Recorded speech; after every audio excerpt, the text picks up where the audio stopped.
Welcome back. You're watching Prime Property and I'm Nantara Rai. This week we are focusing on Faridabad.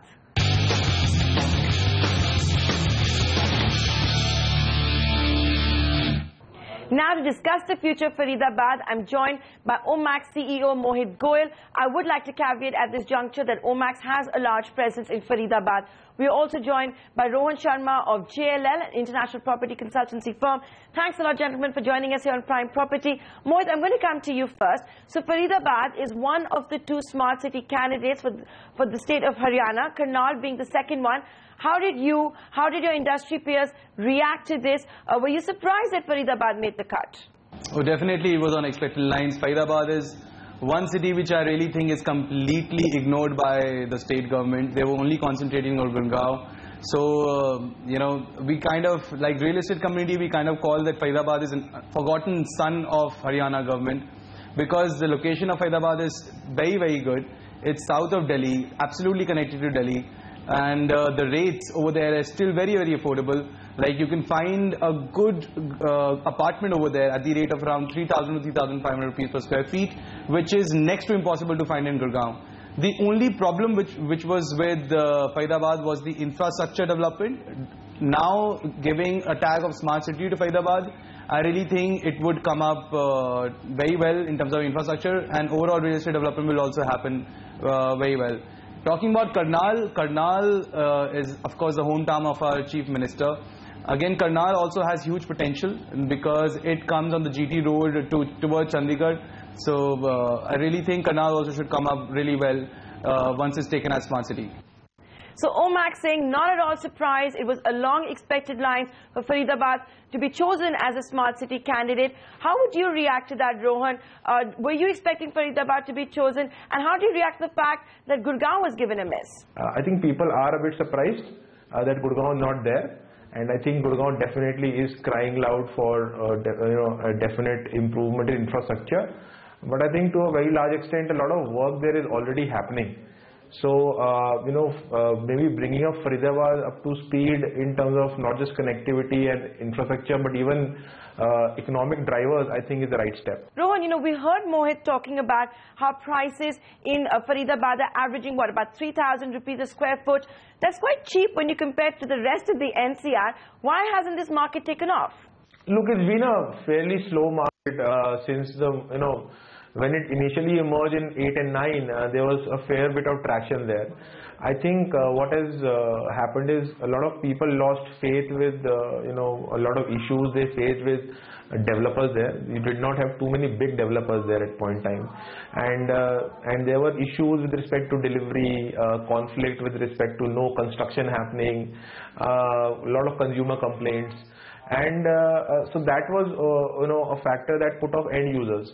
Now this market had always been an end user market. There was not much speculative activity or investor activity happening in Faridabad. You had a situation where, because there were not enough economic drivers to the city, investors were not very keen on looking at projects in this market. Coming on that, Mohit, you've just heard Rohan of JLL saying investor confidence in Faridabad is badly shaken because developers did not complete projects. There were many complaints, etc. This is, of course, the doing of your industry peers. How do you react to that? Do you concede that this is indeed the case? See, Faridabad, it kind of came into media a lot because there were only 10 developers, and out of 10, two ran away. And if you talk about Noida or Gurgaon, there are hundreds of developers and 10 ran away or 20 ran away. The percentage was less. But yes, investor confidence got shaken up because of those developers.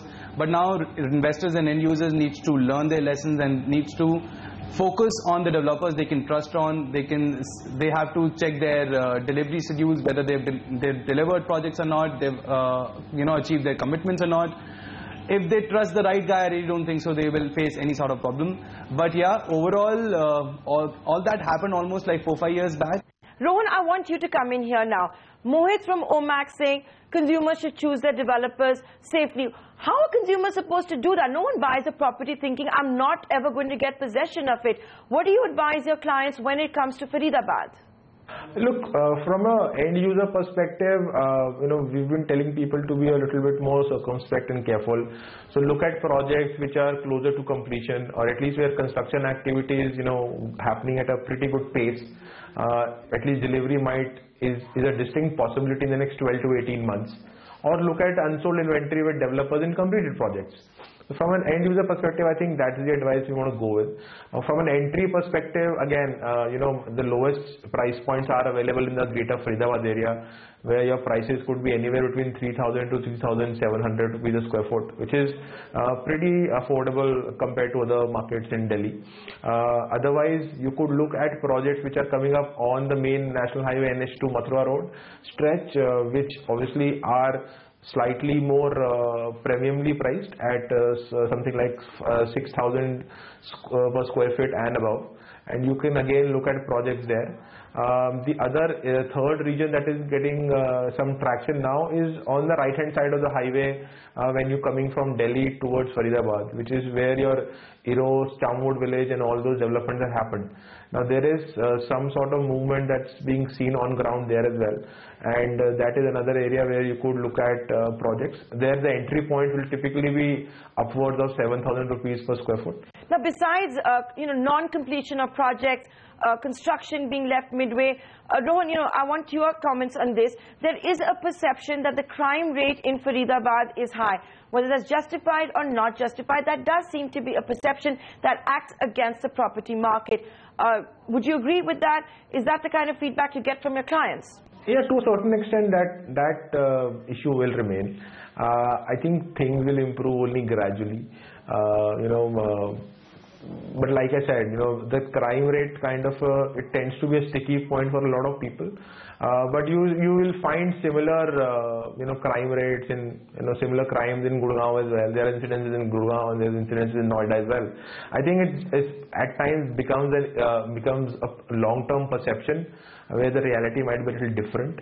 But all in all, I would simply say that I think as things are improving and more people are going to stay here, more activity starts happening here, you will see a gradual shift in the crime rate definitely going down. There will be obviously more emphasis on security if the government really wants to prep up this location as a smart city. Okay, now bad stuff. Now let's talk about the good stuff. Mohit, I'm going to come to you. Last week, we saw Faridabad being connected with Delhi.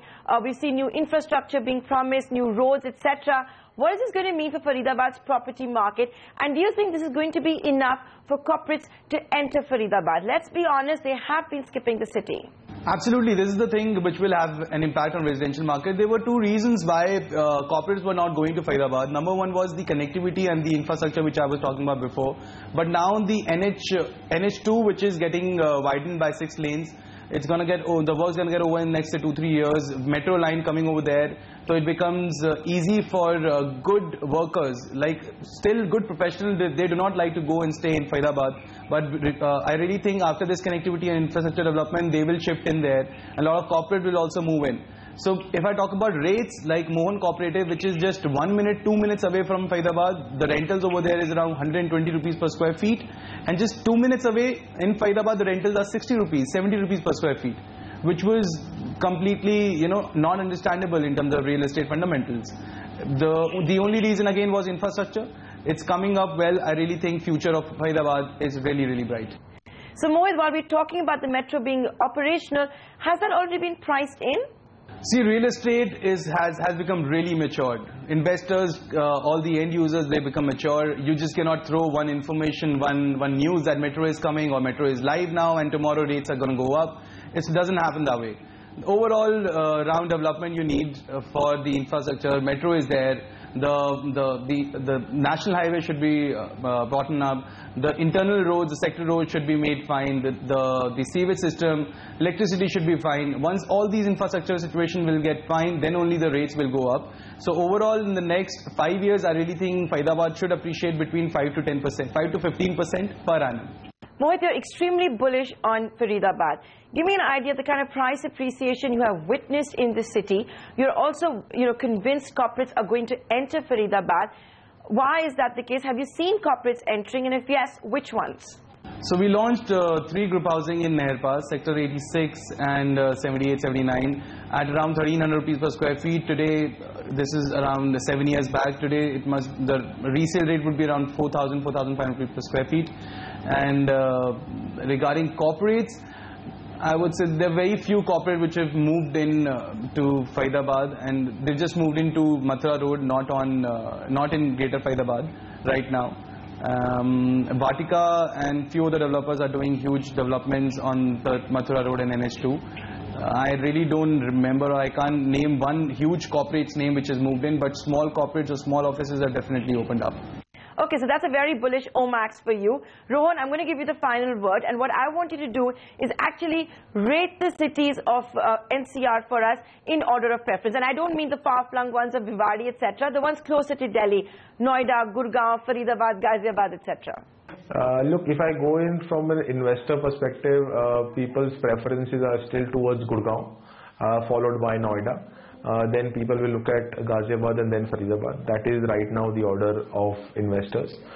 If you go in from end users, from an end user perspective, pricing becomes very important, and hence Noida and Ghaziabad start looking a little better for them in terms of prices. In Gurgaon, the focus for end users is typically towards projects which are closer to delivery, or where secondary market transactions are available at pretty decent discounts compared to the primary market. Well, Rohan, I couldn't help noticing that Faridabad has not actually featured on the top of that list that you've given us. Well, thanks a lot, gentlemen, for joining us here on Prime Property. We'll get you both back when we discuss Faridabad again in the future. For now, time for a short break. When we return, we're going to get you exclusive visuals of Mumbai's most expensive bungalow, Kumar Mangalam Birla, shattered records to buy one on Malabar Hills. Details when we return.